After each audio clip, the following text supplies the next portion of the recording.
You only have yourself to blame if you lose the fish. So just don't yell at yourself too harshly.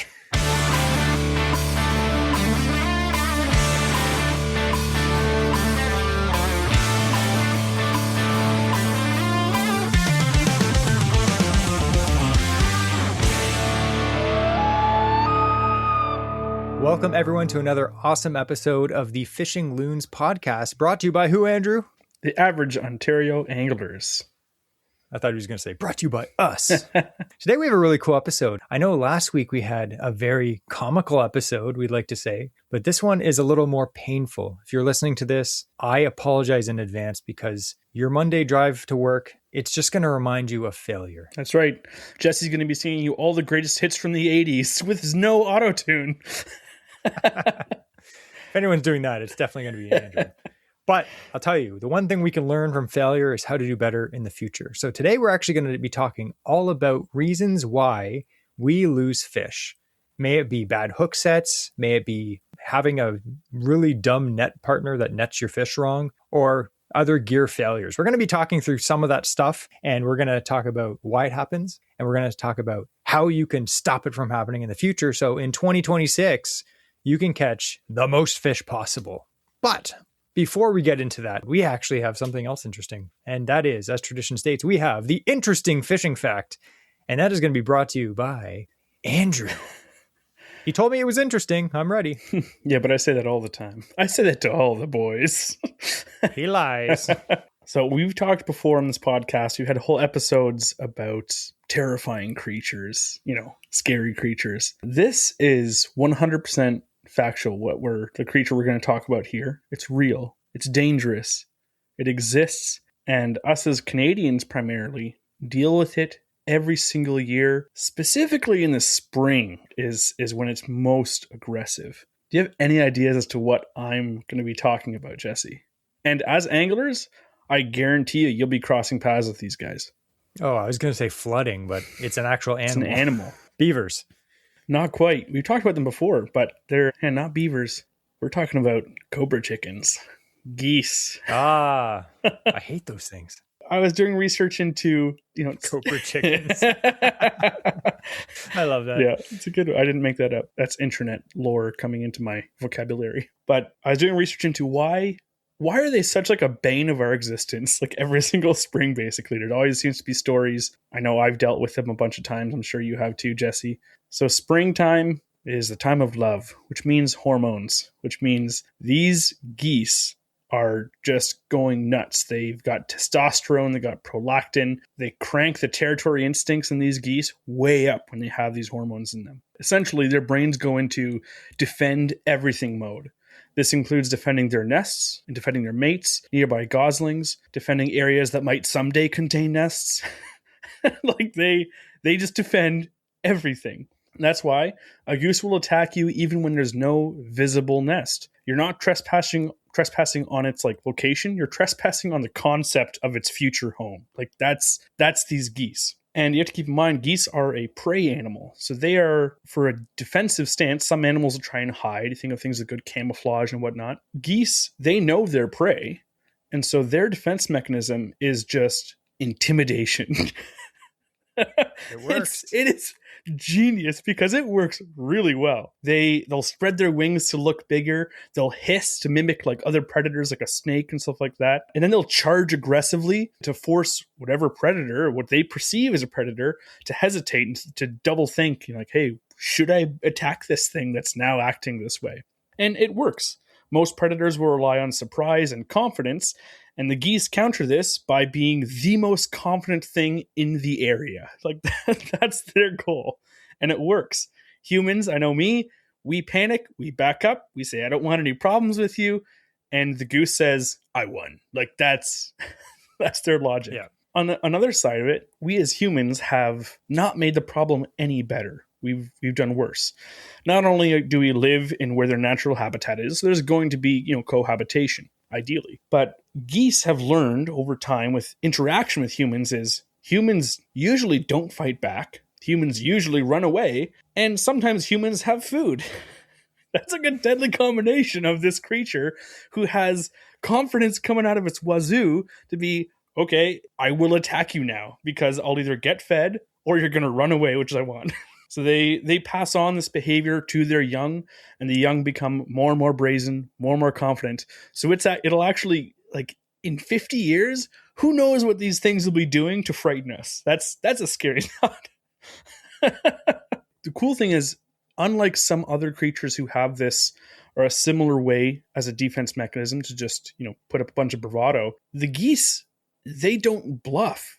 It's not fake. Yes, they know their prey and their defense mechanism, and their goal is, I want this thing to run away. I don't want it to fight me, but it will defend itself. It will complete that charge. It will hit you. It will bite you. So on land, when a goose starts charging at you, it can sprint, get this, 24 kilometers per hour or 15 miles per hour. Wow. That's about the speed of, like, your casual jog turning into a panicked run. Like, that's around that speed. For comparison, an average human walking speed is 3 to 4 miles per hour, 5 to 6. Jogging speed is 5 to 6 miles per hour, or 8 to 10 kilometers. But then you get into flight. If this thing decides to take flight after you and continue chasing you, their cruising speed is 30 to 40 miles per hour, or 48 to 64 kilometers per hour. And in favorable winds, they have been found reaching speeds of up to 70 miles per hour, or 113 kilometers per hour. Wow. Which that's fast. Is faster than most people expect. It's faster than a lot of speed limits. And it's definitely faster than your emotional readiness for a bird coming at your head. That didn't happen. Yeah. And that hiss, that's escalation. That's not so much a warning. This is now attack mode. I'm starting to attack you now. That's what the hiss is. It has insane eye contact with you. It doesn't, like, it's constantly keeping a bead on where you are. It's assessing the threat. And most animals give up on, or they give multiple warning stages. Think like a rattlesnake is like, first, it'll do a slight rattle, then it might be a constant rattle. Might do a false strike, like a box strike. And then maybe it'll try to flee. And if not, then it's going to try and strike you. The geese are different. They just start skipping steps. They're like, I don't like you here. Full on attack now. They may give warnings. They may just start attacking you. They operate in a very high aggression, low retreat model. So they almost never, like, retreat themselves. They will attack until they've won. But talk about size. We look at them, and you oftentimes see them out in the field. They're not very big. And weight-wise, 7 to 14 pounds. It's not big. But they behave like they're 300 pounds in a union. And they're gonna, come at you. They have a long neck reach, so they can bite, and those bites, they hurt. They have strong wing joints that are capable of striking. And talk about reach with the wings. This thing, again, may only weigh up to 14 pounds, but it can have a wingspan of 6 feet or 1.8 meters. And when they hit you, it's not like a pillow fight of like, oh, it's feathers hitting me. Like, this is a wing full of bones, and it is a marathon runner, like flyer flying thousands of kilometers a year. These things are meaty. And when it hits you, people describe it as surprisingly solid, not like a cute strike. Like, these things hurt. Us as humans, when we have our soft, squishy flesh come up to a bird who is screaming, flapping, charging, hissing at us, our instinctual reaction is to back away and let the goose win that fight. But why do we have these encounters? So we think, okay, and for anyone who may not be as familiar with dealing with Canadian geese, especially during their breeding season and when they have young in the spring, it's like, well, why are there so many instances? Why are you talking about this? It's because as anglers, or as anyone who lives in Canada, we are in the same areas as these geese are. They're looking for open areas. Could be a parking lot, could be a walking path, could be the boat launch. And again, it's just standing on top of a dock, and you have to go to your boat that you tied up 5 minutes ago, and now there's a goose there. How are you going to get past it? Fun fact is, you can't. So these things, geese have learned 3 things with their experience. Humans are bigger, but humans hesitate. Humans retreat when they're charged, and humans don't want to explain goose injuries later. So we usually just run away. So they don't see themselves as aggressive. They just see themselves as being undefeated champions in every fight they've ever been in. I don't have any, besides give them as wide of a berth as you can. But if you find yourself with a goose who's marked you as his enemy and claims that you are in his territory, whatever he deems that to be, best wishes to you. Maybe run, but he can still catch you if he really wants to. So do whatever you can to avoid these conflicts and maybe let your pride go to the wayside. Let them think they won that fight again. Just get out of there. It's funny. A few years ago, I was fishing with one of my buddies. We were steelhead fishing in, I want to say like early April, something like that. And there was a few spots you could see down the river. And there was this one really, really good spot that I wanted to get down to. I think it was on the weekend or something. And I looked down at that spot and I was like, why is no one fishing that spot? Man, I'm going to go down there. And I left the spot I was at and I started walking down through the marshy trail and I just like walk into the opening where that big hole was. And there's a goose on a nest right there. And he was just like hissing at me. And I was like, just spun around on my heel and started walking the other way. I was like, that's why no one's fishing here.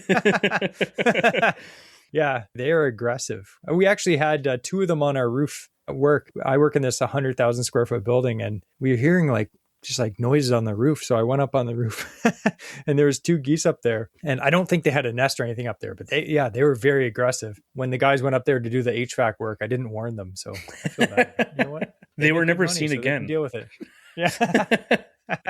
They're still up there. Yeah. They couldn't get back to their ladder. Yeah. Oh man, that was a good one. You know what? That's something that 100%, if you fish in Ontario, I guarantee you have a Canada goose story. Yes. Yeah. Especially like almost getting attacked by one, which is pretty common in Canada. If you're listening to this anywhere else, like around the world, if you're in the States, you 100% have Canada geese around where you are probably because they fly down there all the time. Like in the winter, we just see them flying down to you guys in the States. We're like, good riddance. In the spring, they come back. I'm like, dang it. But that's the thing too. They don't get them at their worst down there because it's not breeding season. Their home ones aren't skyrocketed really until they're back here in Canada. Who says Canadians are nice? Yeah, we're tough. We can handle it. Anyway, thanks for that interesting fishing fact, Andrew. Now we're going to get into our main topic. But before that, I thought we'd have a little bit of AOA news. It's February. That's great, right, Andrew? We love February. It's the best month of the year, said no one ever. Yay, but, it's so cold. Yeah. There's one thing that we always look forward to every spring. Now, if you're really into ice fishing, me and Andrew don't get out ice fishing as much as we'd like. Some guys and girls, they do it like religiously. If we lived more up north, I think we probably would go more. But during the winter, we always look forward to the fishing shows. You have, the Sportsman Show, you have the Spring Fishing and Boating Show.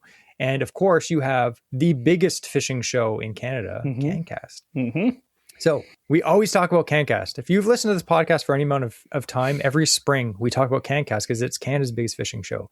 And this year, we always say, and CanCast, it's going to be bigger than ever this year. But this year, it literally is. Yeah, substantially.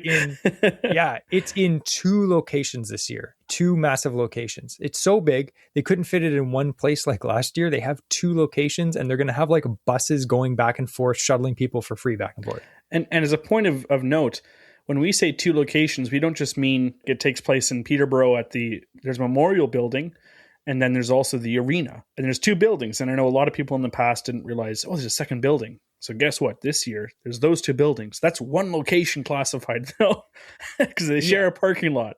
Then you go to another place, and there's two more arenas at another location. So it's basically twice the size. Like, this is going to be amazing. Yeah. And the date is March 29th, which is a Sunday, 2026, obviously. So March 29th, put that in your calendars. You can get tickets right now. Definitely do that. They have, what do they do? Like a month before or something, they always do like these massive giveaways. Like they give away something like every day for for 10 days in advance or something. Thousands of dollars of value, like over the course of those days. I think last year, someone won a live scope. Yeah.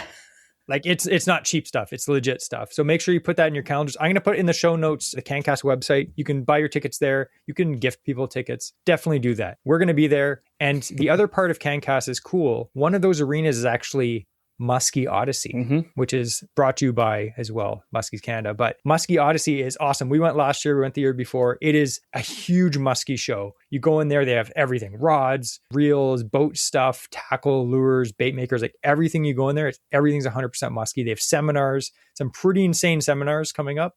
And that's all going to be included in one ticket price. So you go to CanCast and you're like, hey, even if you don't fish for muskie, you look around CanCast, you're like, listen, I'm done CanCast. I've been there for a few hours. I bought some stuff. Get on the bus, go to Muskie Odyssey, go there just to look at the huge lures. Just be like, that thing's huge. If you want to have a good time, if you've already spent your money, but you're like, I have a few $100s left burning a hole in my pocket, I want a piece of art. go look at the custom hand-painted, hand-fabricated musky lures out there at Muskie Odyssey just for fun, because some of them are so nice you just want to hang it on your wall in the living room. Like, they're nice. So definitely make sure you are ready for March 29th. That is going to be an epic show. Absolutely massive. You're going to see all your favorite, Canadian brands out there when you're out there. But don't worry, we're going to have a whole episode talking about all the people that are going to be at CanCast coming up in March, but we're not going to get you too excited now because you're going to be slobbering everywhere. We'll wait till next month. Allow me to wipe off my chin. Ew. I haven't seen Andrew's chin in years. Let's be serious. So this episode, like we mentioned, it is all about why we lose fish. And we have lost fish, haven't we, Andrew? Many. I don't care to admit it, but I will. I have lost a lot. I think back to many fish that we have caught, thankfully. And then I look back at other fish that we have lost beside the boat, far away from the boat, underneath the boat, in the boat. Lots of bad stories that we don't like to talk about. We're going to tell you some of our bad stories so that maybe it's relatable to you, or maybe it's like, you know what? Those guys are dumb. I'm never going to let that happen to me. That's what this episode's all about. So we're going to go through a bunch of different topics and try to help you guys avoid some of this stuff, because some of this stuff, it makes me cringe because I know what happened to me and I'm like, oh man. Mm-hmm. The first one we're going to talk about is fighting fish. So these aren't in any particular order, because if it was, you would just get progressively sadder as this episode went on. So I thought I'd mix it up a little bit. When you're fighting a fish, we're not talking about like fighting a bluegill or fighting a perch where you just kind of reel it in and it comes in. It might pull a little bit. We're talking about fighting a large fish, steelhead, muskie, pike, big walleye, something like that. Something that you actually have to fight and let some line off your reel. What are some tips that we can do to do it? So there's a few bad habits, reasons you can lose fish while you're actually fighting a fish. And one of them you may have never thought of. It's how you hold your rod. It's all about rod angles. So if you hold a rod straight up vertically, and you're fighting a fish, you're just holding it straight up. Why is that a bad idea, Andrew? One, it's going to make that fish want to jump because you're pulling up. So it's trying to lift their head up out of the water, and the fish's instinct is going to be jump. And when they're in the air, very high probability of them throwing the hook. Exactly. It gives a fish a lot of leverage too. They can pretty much do whatever they want. Mm-hmm. Again, like Andrew said, it encourages jumps. And if you fish for, like, say, steelhead or maybe muskie, and you're fishing and you're fighting this fish, and then you see it start swimming up towards the surface, and you're like, 100% what it's going to do. That thing is going to cartwheel through the air, jump, and then you're going to lose it. And what are some of the reasons, though, Andrew? Like, when a fish jumps, why is that a bad thing? It looks cool. It looks awesome. I love it. It's very exciting. When it stays on, it's the best thing ever. But yeah, so some of the reason is when you have the fish, when it's in the air, it's actually moving and can shake its head so quickly side to side because air resistance is a lot less than water resistance. And so very quickly, it's going to be throwing the weight of that lure around. That lure is flip-flopping back and forth, and it's actually opening up wherever the hook is embedded in that fish's mouth. As it shakes its head, as it jumps, that hook is actually opening. That lure is pulling weight and opening a larger hole, and it can very easily use that weight of the lure to knock the hook out of its mouth now that it's opened up a larger hole. And in the air, with the least amount of resistance, keeping that steady pressure on it, it is like the fastest that head is moving back and forth is mid-jump. And that's likely when something's going to go wrong with, where it's hooked, where it's pinned. Yeah, exactly. And when the fish is in the water, generally, you can have tight, direct pressure to the fish. But when the fish jumps out of the water, it creates momentary slack. And then, as Andrew said, when it starts flinging its head around, so not only is that lure now loose in its mouth, now it's flopping its head around and its body around, and that lure is just winging back and forth. It gets leverage and it just flies out. That's why sometimes you can have a fish solidly hooked and you're like, no problem. Then it comes up and jumps, and it seems like the lure just flies out of its mouth, like it wasn't even attached at all. It's just like, bing. And then you start crying. Yeah. So one way that you can reduce this is side pressure, which is something a lot of people that maybe they don't fight fish, that they don't understand. But side pressure is a huge deal. So whenever I'm fishing, again, I'm not a master at this. I do still lose fish. It still happens, right? But we have a lot of experience fishing for salmon. Salmon are big, large fish that jump. Like sometimes, I remember Andrew, last fall we were fishing and he had this one king jump like 12 times. And every time I was like, oh, it's going to get off. And it was like shaking its head. And it stayed on. And he did a good job because he had a long rod, like a shock absorber, like a very soft rod. So every time the fish jumped, he kept the line tight. But as the fish shook its head, the rod was like, a shock absorber just bouncing towards the rod. And that really helps. Imagine having a pool cue of a rod with no flex. And then the fish pulls its head forward. You're just going to either rip the hook out or it's going to snap your line. So that's terrible. But side pressure is cool. So the one thing that I never really thought of before a few years ago is if you're fighting a fish, especially in current or something like that, if you have the pressure from the fish, say it's swimming downstream with the current, it has all the advantage. The current is pushing downriver. The fish is swimming with the current. It's easy for it. And you're just pulling your rod vertically and just pulling up on the fish. The only thing you're doing is you're making the fish's head go towards the surface, which again, in heavy current, that's not going to really do much.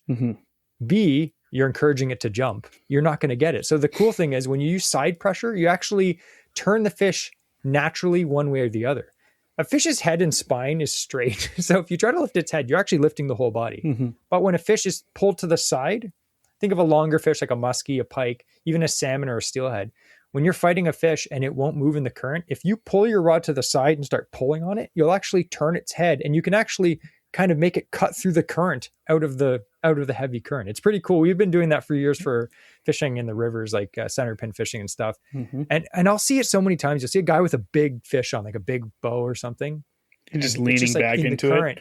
It's just leaning back and the fish is just sitting there, just like, swimming with the current, not moving at all. It's like 25-pound salmon. It's not going to move. And they're just like throwing rocks at it to make it move. It's like, you got to start leaning on the side to turn its head and then it will change and go somewhere else. And the fight is on. Then you can start peeing your pants. Even if you're fishing in a lake, like let's say you're going, bass fishing and you're fishing this like rocky shoal and a bunch of weeds. There's like lots of heavy structure around and you're drop shotting or using a Ned rig for like some smallmouth, let's say. Again, you're not having current around you, but if you hook into a fish, you can, by using side pressure, help turn them, try and keep them more into that open area. When they're going towards the weeds, you pull opposite, pull the other way. And sometimes you can even pull their head even in water like that because you're putting the pressure against it. And so even in that, it's a good tip to make use of, practice, and put some thought into it during your rod control during a fight. And one tip I will give you if you are fishing salmon, steelhead, muskie, any species that is prone to jumping, not as much like walleye, but any fish that's prone to jumping, if you're fishing and it's coming towards the boat and you see it starts coming up towards the surface of the water, one thing you can do is actually get your rod and reel and dunk it into the water, pull the fish back down. It sounds weird, but you can actually do that. And if the fish is coming up and all of a sudden you start pulling it down, the fish oftentimes, it won't resist to try to jump. A lot of the times it'll just actually like dive under the boat, which sounds sketchy, but oftentimes that's a better situation than a fish fully jumping out of the boat, especially if it's hooked sketchily. Like sometimes you'll see like, oh, that muskie has two trebles in its mouth. You're good. But sometimes you'll see, and it's just like hooked right on the outside of the mouth, like with one barb. And you're like, I do not want that fish to jump. So I'd rather it dive under the boat. Especially because if it does jump and that lure comes off, you've got a 9-ounce lure heading for you with some razor sharp BKKs. Yeah. Slightly scarier than a cobra chicken. Speaking of getting fish beside the boat, what's the next one, Andrew? Yeah. I was like, where are you going with this? We're done that unit. So yeah, boat side is where a lot of fish get lost. And that's been our experience too. You can lose some on the strike. Sometimes you get a hit, but you miss it. But who knows? Maybe they didn't hit it and get lures and hooks in the mouth. But you think you get complacent, the fight's almost done. And that's when the mistakes start happening, is right boat side. And as fishermen, that's right when you start to see the actual fish, when you can imagine yourself telling the story of how you caught it. And then next thing you know, you're telling the story of how it got away. Yeah. And to add, this is also boat side, but also shore side if you're a bank angler. Yeah, same thing. And very similar to the last that we'll start off with is rod tip. If you're high sticking, the rod tip is straight up at the surface, you're high sticking it. There's a couple things that'll happen there. One, you have a high risk of damaging your rod because all the weight's now pulling straight down on a rod. But again, for speaking of losing fish, you're putting pressure up. The likelihood of that fish jumping is very high. Let's say you are using something like monofilaments where it has some stretch in the line. You only have 6 feet of line out, so there's not much stretch that's going to occur with that during that jump. So there's not a lot elasticity left over in your combo, in your rig, in order to absorb that, help keep that fish pinned when it's jumping beside the boat. So again, don't high stick it at boat side. Try and sweep the rod, keep it low to where you can actually land that fish and get a hold of it.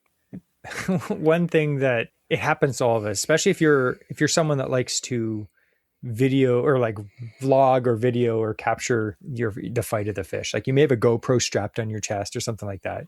Maybe you just have your phone in your pocket and you're like, all right, I got this fish. It's coming in. And you start like ruffling through your pocket to get your phone out. And you're like trying to get type in your passcode and get the camera out. And then what happens? You're not paying attention to the fish. You might have literally like your rod in your hand or like between your legs. I've done that. And you're trying to grab the thing and then the fish comes right to the side of the boat, to the shore, and it gets off. That's happened to me so many times. I've kicked myself so many times because I'm like, oh, I have this fish. I want to get a video of it getting like scooped up with the net. And then I'm screwing around with my phone stupidly and I lose the fish because I wasn't paying attention. And, let off pressure on your rod and your reel and then boom, you got slack line, fish jumps, you're not paying attention. You need to have 100% attention. Mm-hmm. It's also good to have a fishing buddy with you so he can film for you or scoop up the fish for you or do both if he has 2 hands. And we won't go too far into the netting now because we do have a whole other one later on about netting fish. But one of the things too, when it's we're going to talk later more about the net man's responsibility to make sure it gets landed. But for this one, if you are fighting the fish yourself, and especially if it's a longer fish like a pike or something like that, let's say it's a perfect net job. The net is in the water. It's ready to go. You're swimming that fish head first into the net. Perfect. But then right as the head of that pike goes into the net, and you're using, let's say, a smaller diameter bass net or something like that, your line starts hitting the top ridge of that net. And then as the pike wants to swim in, it's actually getting turned away by that line outside of the net again. So once that head has kind of entered the net, it seems counterintuitive, but if you drop your rod tip, you give a little bit of slack, that allows that fish to then enter fully into the net without that line hitting any of the edges, something like that, that will then give a different feel of pressure, make it want to turn its head and jump back out.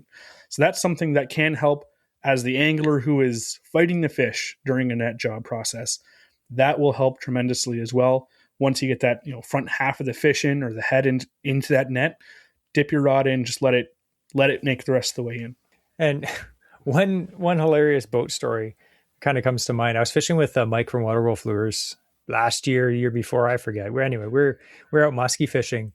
He ended up smacking a big, not a huge one, but like it was like a 44, 45 incher. And he's fighting it on one side of the boat. And he's just like, it was deep. Like it was like 15 feet down. He's pulling it up, saw the fish just, shaking its head down there. And I had the net ready and I'm like, all right, let's go.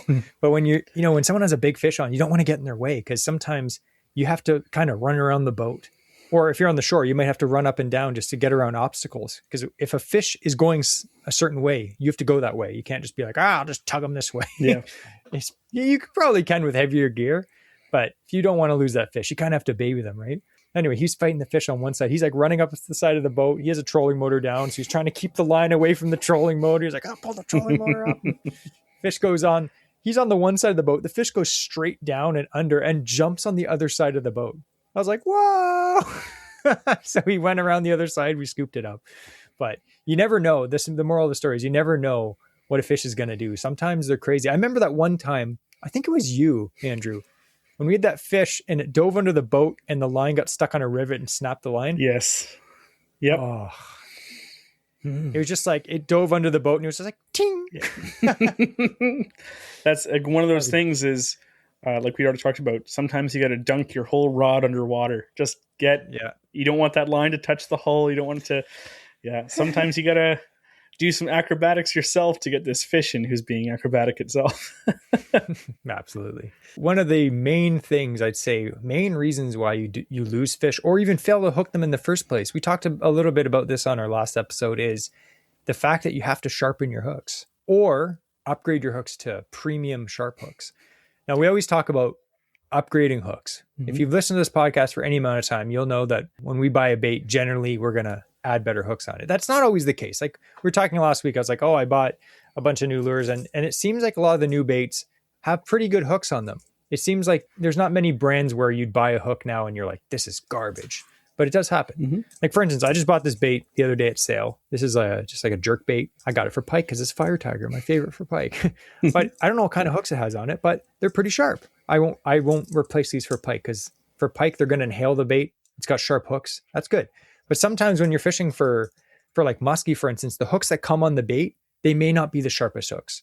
They may be sharpenable, but you definitely need to sharpen them. Things that you should never believe. You should never believe that the hooks look sharp. You ever like looked at a hook and you're like, that looks sharp. And then you touch it and you're like, that's not sharp at all. It's like looking at a kitchen knife. They all look sharp, but some are just hazardous to try and use.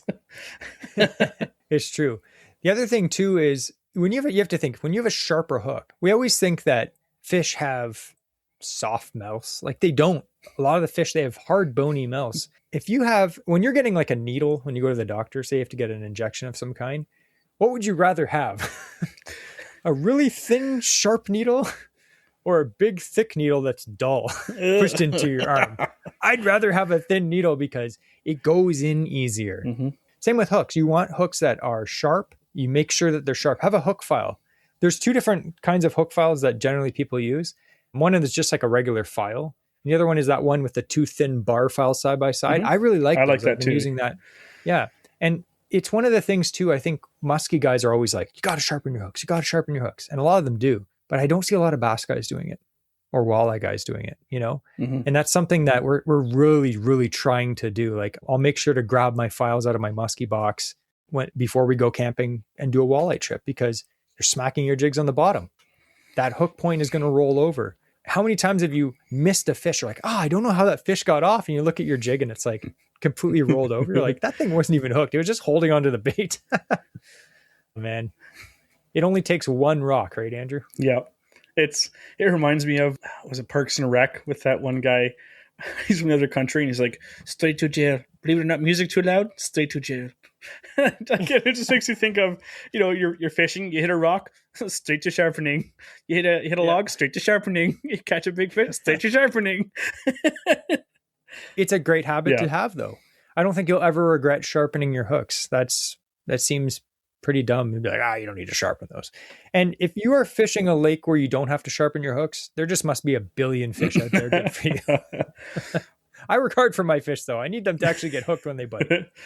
And another thing, too, is even if you haven't hit anything, you pulled it right out of your tackle box, but there's a bit of rust on it, do a bit of time, have some grit cloth, emery cloth, or that file, and knock off that rust. Make it nice and smooth again, because that rough surface will impede its penetration ability. So even stuff like that, even if it's brand new, you had it sitting in its little box, but it got wet, your tackle box and the cardboard, pallet box got soaked through, and you pull it brand new out of the package and it's already rusty, sharpen the hooks. Just get them smooth again.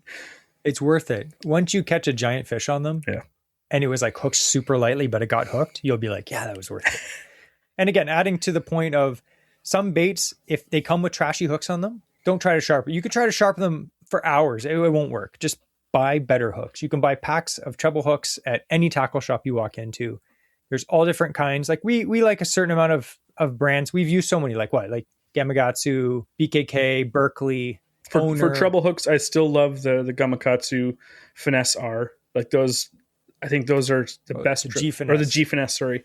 Those are, I think, some of the best treble hooks for crankbaits, because they're still thin gauge, but a bit stronger. So I love using those on like my stuff that I want to go for pike, but it maybe had hooks that were more suited for bass just because they're thinner gauge and it doesn't overweigh it. So change out the hooks, but if you do, try and find some that are the same weight, especially for jerk baits and stuff like that, because it will change the action of the bait, especially like if it's a suspending bait and you put on bigger hooks, it'll start sinking. It's just how it is. You're putting on additional weight. So when you do it, just make sure you're trying to replace it with ones that are similar to what is currently installed on them from new. There's tons of articles out there or like discussions on groups where people are modifying like jerk baits, and they're like, what hooks, to replace certain baits. Tons of information out there, tons of them. And you can experiment too. Like we've talked before in the podcast, for instance, with jerk baits, is they often come with 3 treble hooks, and we'll take all those off and put on one front and one rear treble hook, but thicker gauge. So the overall weight is the same, but it's only 2 treble hooks on it, and it's just easier to unhook pike and stuff. So you can experiment with that as well. It's again, it's not a hard and fast rule, but it's just good practice to put something on of similar weight. Yeah. And I like that too. I really like 2 treble hook baits when I can get away with it. I don't like using baits with 3 trebles on it. How many times you catch a smallmouth and it jumps and it's like hooked twice in the head and then like once in the tail. It comes back in a U shape. Yeah, and you're like, I feel bad. I try to use 2 treble hooks if possible. That's why, like I showed you this Savage Gear jerkbait. It's a bigger jerkbait, but it only has two treble hooks. And the same is one of me and Andrew's favorites, the X-Wrap. This is the bigger pike size one, 2 treble hooks. Because pike generally inhale it anyway. You don't want to be, trying to get out 3 hooks instead of 2. 2 is better. Anyway, make sure your hooks are sharp. And then the one way, we've talked about this before, but what's the one way, Andrew, that you can quickly test if a hook is sharp? It's the fingernail test. I mean, it's the eyeball test. No, just kidding. Don't do that. So the fingernail test, if the hook is trying to skate down your nail when you're trying to just drag the hook point along, if it's skating down your nail, it's sharp, but ideally you want that hook as you're trying to just drag it along, you want it to actually like catch on the top of your fingernail and just stop. I mean, you're not dragging hard enough to embed it into your thumb or whatever, but you want it to catch. You don't want it to just kind of scrape and leave a line down your nail. That's kind of the bare minimum of how sharp you'd want a hook to be. And if it doesn't leave a mark, change that hook. Yeah, it'll be worth it. Yep. And if you hook yourself doing that, you're doing it wrong. Learn by trial and error. Sharp hook. Imagine that. It's just hook right through your finger like, that's sharp. Good job. But now I got to cut the barb off to get it out. Man, this next one's pretty good. I'll let Andrew do this one because I get too mad when I think about this. Drag. Too tight, too loose, where you never touch it. And I run into that experience where I'll start off first by saying, if you've never touched the drag on your reel, do so, because likely it's seized at this point. And that can be an issue. But if you have your drag too tight and fish, you finally, let's say you're catching sunfish or a bunch of crappie and you're like, this is excellent. I have my drag maxed out. You're having no issues. But then you hook into your PB bass, that 6-pounder came swimming through the shallows, and you hook it. And all of a sudden it's trying to jump or pull a bit of line out, and it can't. And your line snaps because you didn't have it set to an extent where it's designed to pull line off of your reel before the line snaps. So having it set tight enough, or if it's too loose where you try and set the hook, but it just is spinning, just spinning off your reel as you try and set the hook, and it's not tight enough in order to get those hooks embedded. And salmon or trolling and stuff can be tough to get used to how to set your drag. Because for salmon trolling, let's say, very hard mouth, usually pretty thick hooks. This is just an example. But your drag may be set, for me, I know I've learned to set it looser than I would expect. Because when they hit, they're actually getting the hook embedded and they run so fast like a freight train that your drag is having a hard time keeping up with it. So if you have your drag technically set to the right amount of pound pressure for it to pull line off, that fish is pulling line off so fast that it's actually going to exceed that in a very short amount of time and snap your line. And that happened to me the first time I went salmon fishing with Jesse. But if it's too loose, then they're just going to grab it, run, and the hooks don't get set into their mouth. So there is a happy medium, and sometimes it can be set judging by just the species that you're going for. But even it could be, most of the time it's just based on the strength of your line, especially if you're fishing for walleye or for bass. You can set it for the strength of your line.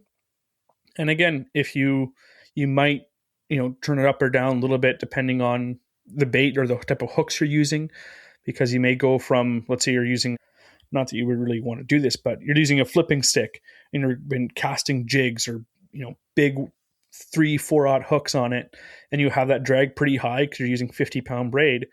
But then you decide I'm going to throw a crankbait on it and it's got thinner gauge hooks.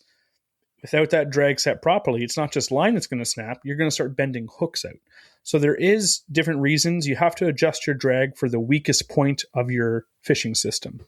And like you said, braid and mono, like different kinds of lines is going to affect it, right? So like say we we troll for salmon in the river mouths. And for a long time, we kind of switched between using braid and then, because like the fish didn't care. We'd have like a leader, but like we'd use braid, like, you know, whatever, 30-pound braid, 40-pound braid, whatever, trolling like crankbaits. And then I started using mono as well. And, you know, you'd put like 15, 20-pound mono on. And on braid, the fish, if you're trolling at a certain speed and a fish, like Andrew said, they come up and they smack it. And if your drag is not loose enough, when they hit the bait, they hit it going 25 kilometers an hour. And then they keep swimming. It's not like they hit it and stop. They hit it. And as they're swimming, your drag just starts. So if you have braid that has no stretch, that line, even if it's 50-pound braid, it'll snap like nothing. Mm-hmm. And it's happened to us. Because if your drag isn't set properly, or you have a cheaper reel with not the smoothest drag, it'll just be like, gone. And it's just, it happens in a heartbeat. It's like, whoa. That's why I started using mono, because if there's a lot of stretch in mono, I forget what it is, like 30%. 30, yeah, on average 30%. Yeah, so if you have 100 feet of line out, that's going to stretch a considerable amount of time. So if a salmon hits that hit going 25 kilometers an hour and smacks your bait and then keeps swimming, and your drag is maybe not perfectly dialed in, you have a little bit of stretch before your line 30 feet of stretch. Yeah, which is probably about 1 second in king speed.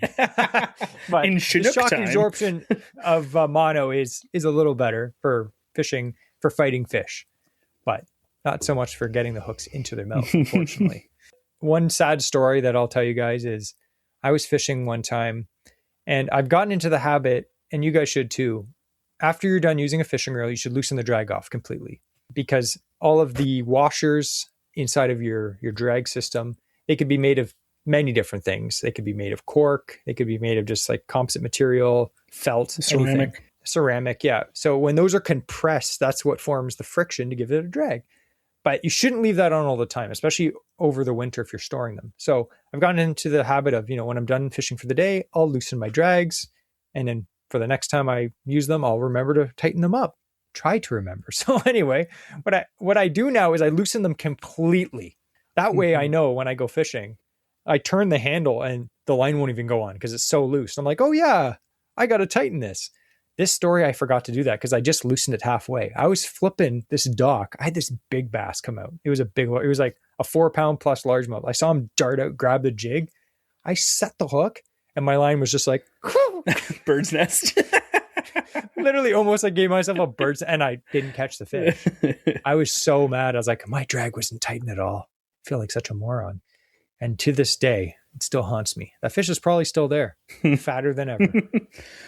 And another fun little story is if you want to, as good practice, I'll label this as an excuse for good practice of adjusting your reel, getting used to adjusting your drag. If you're fishing with other guys, what you do is, in your spinning reel, you loosen your drag discreetly. Just middle of the day, just loosen it all the way, and then you yell, go on! And you pull back on the rod. You'll get about 3 seconds of fun watching everyone else, scramble for a net or, put their drinks down and stuff. And then you just like, oh, it came off, and you just tighten your drag and carry on as is. Yeah. Man, I've been slamming them today. And they're like, didn't you listen to the podcast? How are your hooks? Yeah, you should have sharpened the hooks. Just be like, hooks? You're using hooks? Speaking of line is another big thing about losing fish. Mm-hmm. Line is something that I remember fishing with my dad growing up. He was a trout guy, and he would use the same line for years. Blue strand. He was like, oh, what kind of line you got? He's like, I don't know. It's been on the reel since I bought it. I'm like, what? He's like, how often you change your line? I'm like, I don't know, at least once a year on reels that I use all the time. If it's like mono at the time, maybe not braid. We'll use braid for years.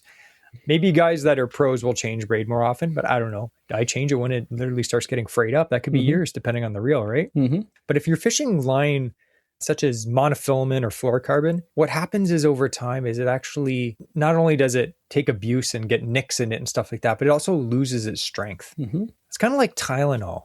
You could technically take it after it's expired and it might work. It probably works, but it may not be as strong.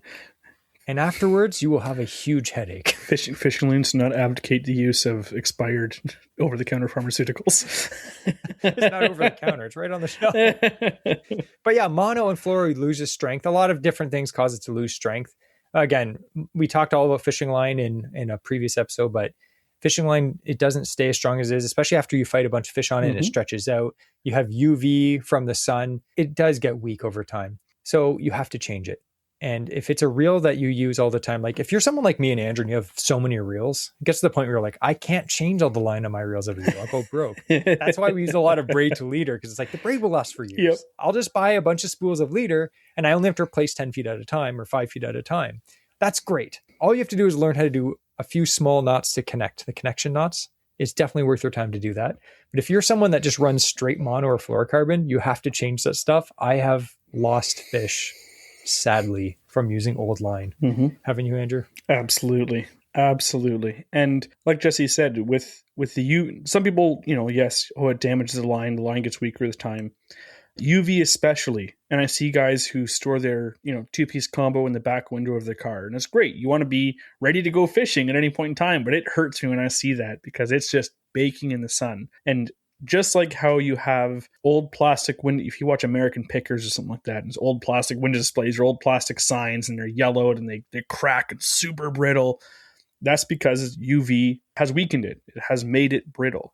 The same thing happens with a line. Like monofilament or fluorocarbon is designed to be supple, to have stretch, to be abrasion resistant. As soon as it has that UV damage on it, it becomes much more brittle. It doesn't want to stretch. It doesn't want to, when you start getting nicks in it, doesn't start peeling off little strips. It'll start taking chunks out of the line when you get a nick in it. The UV especially can really damage it. But even just being exposed to the air and stuff like that, the polymers can actually start to dry out, especially on monofilament and fluorocarbon. And so just being, even kept in a cool, shady spot can still, over time, just by being exposed to the elements or to the air, become more brittle with time. It's one of those things you go into a tackle shop. Buying fishing line is probably one of the least exciting things you can buy at a tackle shop. It's kind of like buying a pack of sinkers. It's just like, you need it, but it's like, it's just boring. You want to buy a fishing lure or a rod or a reel or a hat or something. It's like fishing line is boring, but it's something you need to do. It's the main thing that connects you to the fish. Power Pro and Water Gremlins. Snagger special. Another thing kind of related to the line is also the kinds of knots that you tie. And we're not going to go in depth on knots. We're going to actually have a whole episode on that coming up where we go in depth on our favorite knots. That has to be a whole episode because there's a lot of ranting in that episode. That's right. But it's going to be a big, well-downloaded episode too, because it's going to be featured as like the naughty episode. 18 plus.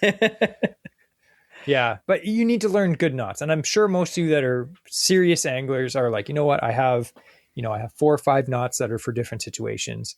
But in all reality, there's different knots that you should be using for braided line, for fluorocarbon, for connection knots.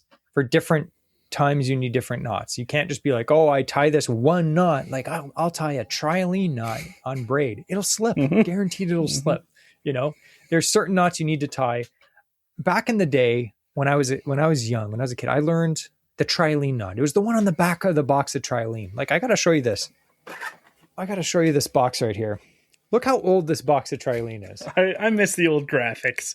Do you remember that packaging? Yes. Like, how did we go from that? Modern, how did we go from that to legit? Yeah. This? Like Berkeley, if you're listening, I don't like this. Bring back this. Yes. Look at that graphic. It's awesome.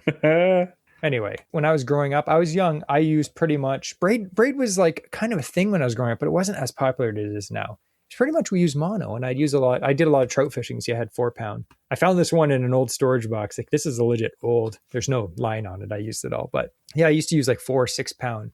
But the knots that I would tie is just the trilene knot, because I know oftentimes they used to have a little. Do you remember this? They used to come like a little diagram, like a little leaflet inside of the line. You'd pull it out, and it would have all the little knots you could tie. And one of them was the trilene knot. The Rapala lures used to have every single box came with a little piece of paper inside that was the Rapala knot that had, which is a little loop knot at the end. Yep. So it'd have the movement of the lure and stuff. Like, they used to have little knot tying things and everything you bought. So like, and the knot, like realistically, the trilene knot, if that's your knot, good for you. But that's not the best knot. It's okay for mono, but on braid, it'll slip really bad. So I used to fish the trilene knot. And then when I started using braid, I would still use the tri-link knot. And I can't tell you how many fish I lost. And I was like, I don't know why my hook is like, why am my line slipping? And then I did some research. This was before like legit YouTube. So I did some research and I'm like, no, you can't use that knot. It slips. You need to do a different knot for braid. And then when I switched knots to something better, I magically stopped losing fish when I set the hook. I was like, okay. So I need to come clean here because again, and we're all about being completely honest here in this podcast, but I did really dumb stuff when I was a kid. We all did. But speaking of knots specifically, I always tied the improved clinch knot, which I think is the same thing as a tri-link knot on the back of the package, if I'm not mistaken. It's pretty much, yeah. So I would always tie that, and we started fishing braid. It's like, this is awesome. And I would tie that, and you'd tie your knot and you pull on a line and like, oh, that slipped a bit, then it stopped. Okay, that's good. It didn't pull anymore.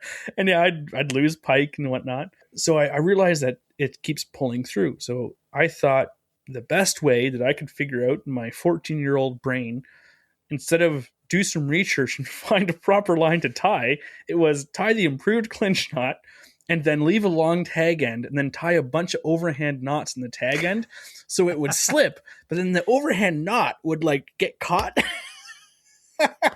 at the rest of the knot and like, oh, sweet.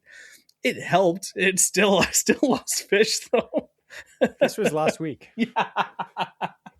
So take a bit of time, learn.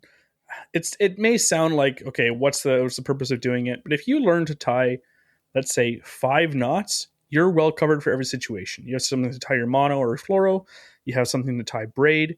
You have something to tie your mono to your braid. Even 3, like you can get by with just having 3 and you'll be all right. It's a lot better than only having 1. You'll have 3 purpose-built knots. I agree. So the next one kind of goes into something that I think is a reason why a lot of people lose fish, in my opinion. And this is more of like a bougie one because not everyone owns like 50 combos or even 10. But I know me and Andrew, when we fished when we were younger, when we were young teenagers, we had like 2 rods. And that may be a lot for some people, but like we had 2 rods. 6.6 medium and an ultralight. Yeah. I wouldn't dream of legit bringing 2 rods on like a camping trip or like a cottage trip, But rod and reel mismatches or just like using the wrong rod for the situation. I'm not saying you have to have a rod for every single thing, but for instance, say that you are fishing crankbaits, which are, baits with 2 light wire treble hooks. You do not want to use like say a heavy power, extra fast action flipping stick because not only is it heavy power, so the rod doesn't start flexing till it has a lot of weight on it, but then it's also extra fast. So only like the top 1/5 of the rod bends. That's it. Instead, you want something that's like a shock absorber. You want something that's like moderate fast at the minimum, but probably more of like a moderate action. So the rod flexes well past halfway. So when the fish is thrashing around with those thin hooks that could bend easily, the rod just is like a shock absorber. That's what you want. But on the other side, you don't want to be flipping baits that need a heavy, firm hook set with a rod that feels like a noodle. So it's kind of like you do need a few different rods if you want to be well-rounded. And even the reels themselves. If you have, this is another kind of story. I have a Piscifun, my 300 size reel I use for musky fishing. It's my first large kind of bait caster reel. And when I would use that, it's a 5-to-1 gear ratio, 5.1 to 1. Which means every time you turn the handle, and it's a power handle, so it's a long handle, every time I turn it once, that little spool spins 5 times. But again, it's not a whole lot of pickup on a 300 size. It's pretty reel. slow, yeah. Yeah. So musky fishing with it, there were times when I cast out, and it's one of those times where the muskie strikes in the first 10 feet of the cast. And I set the hook, excellent, and then it starts swimming towards the boat, and I'm just reeling in. I have my line on the 2 feet up the rod, holding the line because it's just slack laying across the top of the water, and I'm trying to crank this in as fast as I can and keep it tight to the spool so I don't get like loop in there, and then the drag won't work. I'm like, or salmon fishing, using, I think Jesse was using I think it was a 7.1 to 1 ratio on a bait caster when he was casting for salmon the one time. But even then, trying to keep up with a salmon rocketing towards you is tough. You can't. There are sometimes, can you keep up with every single fish out there? Maybe not. But using something that has a proper gear ratio, a lot of the times we talk about that on the podcast is helping with retrieval speed or helping with the presentation itself for different things. But even for landing fish, if you can't keep up with the fish that is running towards you, you're going after a fast species, you don't want to use something that has a slow gear ratio, because chances are maybe you're able to present it excellently, but now you can't land that fish. So even thinking of your reel or your reel sizes, you can set the hook into a salmon using a nice salmon rod and a size 2000 or 1500 spinning reel.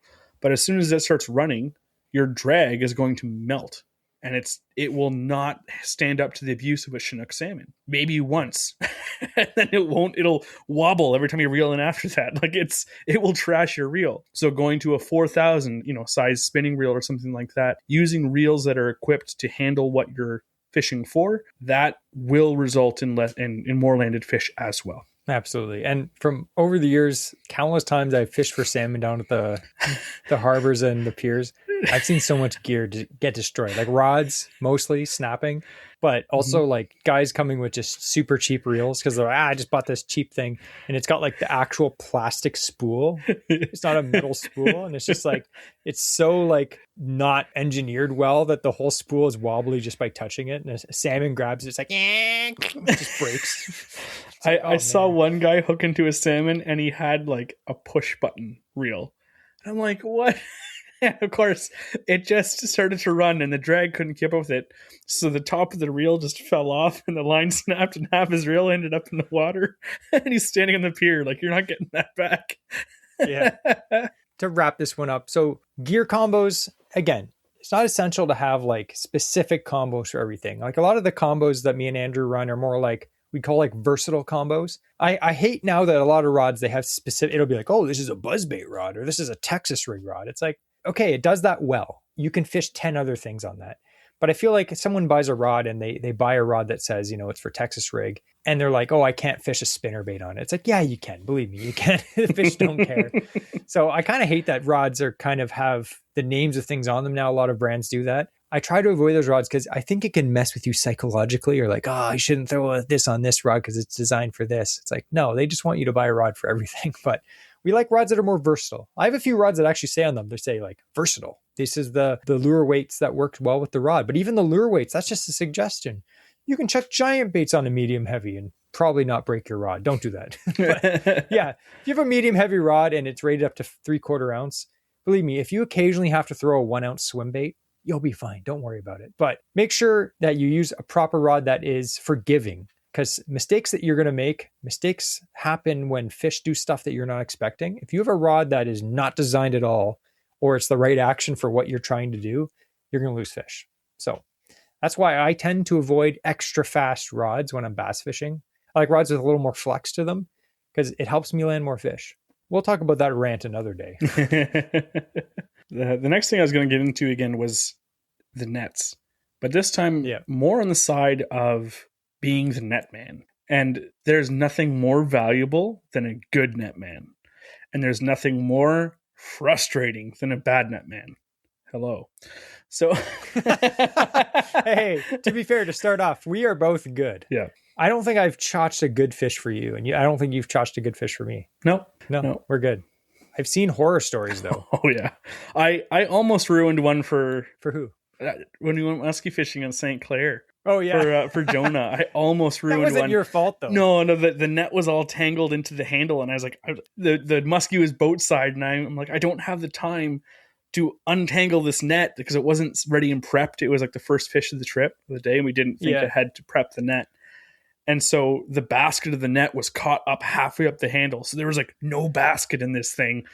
And I'm like, and the handle, and I couldn't pull the handle back. It couldn't extend it out. So the handle's going right to the middle of the opening of the net. Thankfully, it was a small enough muskie. I just kind of used it like a cradle net and scooped it sideways. It did work enough that we landed the fish. But the rest of that trip, we made sure that net was ready to go. And thank goodness I caught a 50 later. So I'm glad that wasn't the first fish. I do that now, especially after that trip. Mm-hmm.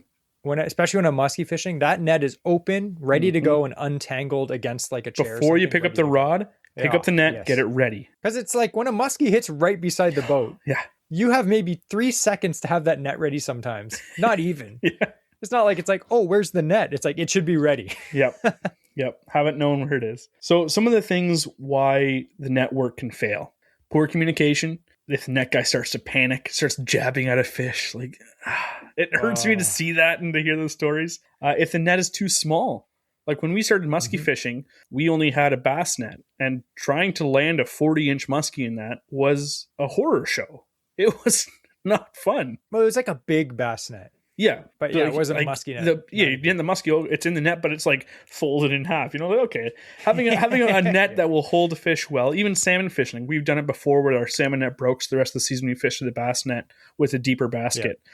But even then, like you get the head in and the tail's not fully in the net, so you got to tail it and then kind of awkwardly hold the net to land it. Like having something that is properly suited for it will help a lot. Something else is the net. Besides the net entering the water too late. Another issue is having the net in the water too early, especially it being in the way. So there are some times like muskie fishing where you'll have the net ready. You kind of have the basket because it's so big, the bottom of that netting in your hand as well. And you're ready at the water, ready to dunk it in and scoop the fish. And I use muskie angling because that is, I would say, the best example of a time where the netting a fish is the most important and also like the most stressful, exhilarating, stressful. Yeah, like terrifying. There's a lot that can go wrong with muskie fishing and getting in the net. So you have very small windows with muskie fishing. When you have that net and you're ready to go, if you had just had the net dangling in the water and that muskie comes up and just swims by it and the treble hook is caught in the side and it's not in the net, but the lure is hooked onto it, that's terrible. You're going to lose the fish. If you don't, it's a miracle, but it's a guaranteed you're going to lose the fish.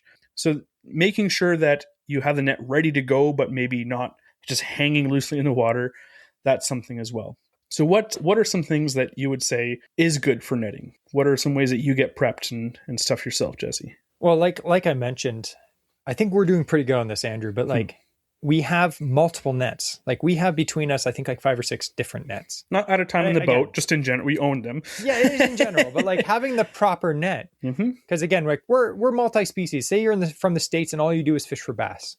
That's great. But up here in Ontario, we fish throughout the season, multiple different species that you need multiple nets. Like we have a wading net when we're float fishing for steelhead. We have, a little trout net that we do when we're stream trout fishing. We have 2 giant muskie nets. We actually just got a folding one. It folds in half, which is amazing. But we have Andrew's big muskie net for his boat. It has like a long 8-foot telescopic handle. So if you're fishing from a lot of guys on St. Clair, the Detroit River, they fish from like the top of the piers and stuff for the salmon or for the muskie. So you need like a long net because what's the sense of having a net if you can't reach down and grab the fish? Yep. And then of course we have like, regular game fish net for like pike and walleye and stuff, but having the correct net is huge. Like again, if you try to stuff a muskie into like a bass net, you might be able to get the fish in, but it can rip out. Yeah. So a perfect example of another thing to keep in mind is have the right net, but also make sure you're checking the netting. So I was fishing actually with Bobby Belmonte last year, and we were fishing a lake for pike, and we were prepping for that pike tournament. And he's like, I'm going to go pike fishing. You want to come? I was like, absolutely. Let's go. Never fished the lake before. I was fishing a bunch of, random baits. I was fishing I think a Water Wolf Lures gator tube, like a little 6-inch tube. And I was kind of just rip jigging it through the pike, comes up and smacks it. I was like, oh, great. Bobby scoops it up with the net. I put the net under my knee. I'm like hanging off the side of his bass boat. I'm unhooking the fish. I take the tube jig out, rip it out. I'm like, oh, it's saying to Bobby, like, yeah, I caught it on this tube jig. I'm showing him. All of a sudden I look down, I heard a little splash. I look down in the net. I'm trying to reach for the fish. I'm pulling arm. It's not even in the net. And I look and there's a hole like the size of like a grapefruit, just like on the side of the net. That pike somehow found that hole, which was actually towards the top. I don't know how he found it. And just like slipped through, the slimy little guy. So make sure there's no holes in your net. even the age of netting, because we've had it. Usually we'll go through like the netting on our salmon net for like shore fishing or in the canoe and stuff. It's usually 3 to 5 years, something like that, and we got to replace the netting because again, UV damage becomes brittle with time, abrasion, stuff like that, and at some point we'll be like, okay, like we got to replace this soon, and usually the next trip we go out, the head of a Chinook, like an old snaggle tooth, catches it and rips it. Then he shoves his head and just like muscles his way through the side of that net and puts like a 1-foot long hole in it. It's like, well, don't have any more landing net for the rest of the day. Yeah. So, Yeah. so yeah, having the correct net is huge. Being a good communicator as well. Yeah, You see a that's lot of huge. videos of guys just yelling, "Get the net, get the net." I'm like, okay, that's not really communicating. That's just yelling, Yeah. "Get the net." Okay, that's good initially. But when the guy's standing there with the net, me and Jesse, we have a pretty good communication of, we get a feel for, this is nearing the end of the fighter. I feel like this is a good time. The fish is coming up. Maybe the other person can't see it, how far away it is with the line, or if it's overcast, muddy water. And, like, hey, it's coming up. He's near the surface. He's coming in. Come onto this side. Come behind me. Be in front of me. If we're on the bigger boat, we can move around on the boat itself. So being a good communicator as to where you want that net man so that you can just swing your rod in, because the guy with the rod is the one who has a better idea of how he can control that fish best. So communicate where you want that net to be, so the net man can then be ready in that location to do his job of scooping it up, being ready there where he needs to be. So that's another big thing. Get used to doing that. And like we already kind of talked about, having a net accessible for everyone on board and ready to go. So it's not, you don't want to be untangling things or trying to untangle it with PB fish fighting for its life on the side of the boat, jumping as you're high sticking it, and Yeah. and the guy's trying to find, where's the net again? And it's always like stuck on something when you need the net. It's like, oh, it's hooked in a boat cleat, or it's stuck underneath the seat. But going on a bit about that communication part, like, again, me and Andrew have been fishing with each other for over 20 years. Mm-hmm. And, we've scooped a lot of fish for each other. We've had we fish for muskie, we fish for salmon a lot. We've had a lot of big fish in the net. And you get to trust, like, I trust Andrew. I know he's not going to jab a fish when it's not, time to do so. But I also know if he does that, I know he's doing it for a reason. He may see that the fish is lightly hooked, and if it gets underneath the boat, he's going to get off. So if he takes a jab at it, generally, he's probably doing that for a reason. Mm-hmm. And I know it's the same with me. Like, sometimes if you have a fish on and you see it's hooked lightly, you're like, oh, it's hooked lightly. Basically, like, the signal is risk everything and just try to get it in the net. Just do something crazy. Just jab the net in the water, because either way, the fish is going to get off, right? Mm-hmm. How many times does that happen when you make a crazy jab at a fish, you scoop it, just somehow it gets in the net, and as you do that, the lure instantly flies out of the fish's mouth, and you're like, oh. There's been a handful of times where, like, swinging the head, you've done it a couple times for me for sure, swinging the head of the bass in, or the pike or walleye, and you got the net ready, and I'm like, I think it's coming in, and it decides to jump, and you just reach that extra foot, and you get it, so it throws the hook midair and lands in the net. Perfect. Yeah. I'll say, though, the best net job that I did recently, I was fishing the pike tournament last year with Mike Nabalsi, who is Water Wolf Lures, the guy who makes Water Wolf Lures. Mm-hmm. And we were fishing this one spot. He smokes this fish. It was big. It was like almost a 40-inch pike. And that's the size of pike you need to win the tournament. If you catch one of those, you're good. And he had this fish smack his bait right beside the boat, and it jumped around a bit and then thrashed, and the lure flies out. And he's like, oh, he was so mad. And we were both like, it just came out of nowhere. We're both like, oh, it's all pumped up now. And then he just made a half-hearted cast towards the shore, and he's like, dang it, that sucks. And he made one jerk with his rod, and this fish just came back and crushed it. I don't know if it was the same. I think it was the same fish. He had that fish on, and it was underneath, and we saw the fish come up, and we both knew, we're like, if he catches this fish, if it gets in the net, we're winning. We're both like, oh, we were so nervous. And it all happened, and it came right up beside the boat, and I scooped it quick, and just as I scooped it, his lure flew out of the fish's mouth, and he literally was like, oh, and he just dropped down to his knees. He's holding his the net. We're both shaking, and we measured it. It was 40-inch on the dot, and we won the tournament. Well, Mike won because he caught the big fish. I just scooped it, though. But hey, that shows you how important it is to have a good net man. Because sometimes you'll get to fish with a guy who wins the tournament for you. That's Mike. If he wouldn't have scooped it, he wouldn't have won, though. That's the other thing. He told me. Yeah. But it's all about teamwork, right? But if you do fish by yourself, you only have yourself to blame if you lose the fish. So just don't yell at yourself too harshly. So anyway, there's lots of things that can happen, unfortunately, where you lose fish. And I think we get into this mentality of we watch all these YouTube videos and watch fishing shows. And every time you watch these shows, people are slamming fish, and very rarely you see the fails. I missed a fish beside the boat, or fish jumped and the lure came out. Or, I went out fishing and I didn't catch anything. But that's the reality of fishing, right, Andrew? Like, how many times do we go out and, we don't catch any fish? It happens. 2026, it's our year this year. It won't happen for us this year. But that's the thing with fishing that makes it so magical. You can figure something out and you can fish your favorite spot and consistently catch fish there. And sometimes you can go and catch absolutely nothing because you're fishing for fish and they do whatever they want, just like a cobra chicken. But there are some things you can do to help you catch more fish. Anyway, that was this episode. I hope to God, people, that you can learn something so that you do not lose any fish at all in 2026, including through the ice. Do you have any final tips for the people, Andrew? Remain calm. Keep a cool head. Cooler heads will prevail. And if you can just remain calm in the situations when you have that awesome fish in the line, and you can avoid these common mistakes we told you about today, stuff that we've all done, stuff that Jesse and I have done, and that we still catch ourselves doing the odd time. I want to see some photos of you guys on your successful trips. I don't want to hear about the one that got away. I want to hear about the one that you actually landed. And how can you send us those pictures? Well, guess what? If you're on Instagram, that's where we mainly are, on Average Ontario Anglers on Instagram. I'm going to link everything. Everything's linked below in the show notes. Direct message us a picture of an awesome fish that you caught. It doesn't even have to be recently because I know it's the middle of winter, but send us a picture of an awesome fish and we'll repost it on our page as well. And if you're on Patreon, as you should be, because you can be a free member, which is awesome, you can send us a direct message there. We have chats all the time with people. If you have any questions about fishing, join our Patreon. The link's below in the show notes. You can join as a free member, or if you'd like to support the show, because there are costs involved in doing this show, you can donate a few bucks to buy me and Andrew a coffee, which is awesome, because you know how much Andrew needs his coffee every day. I need my coffee when I'm getting up at 4 a.m. to drive Jesse out to the boat and go fishing. You fool. I have to wake up at 4 a.m. to meet him at his car so that we can get there at 5 a.m.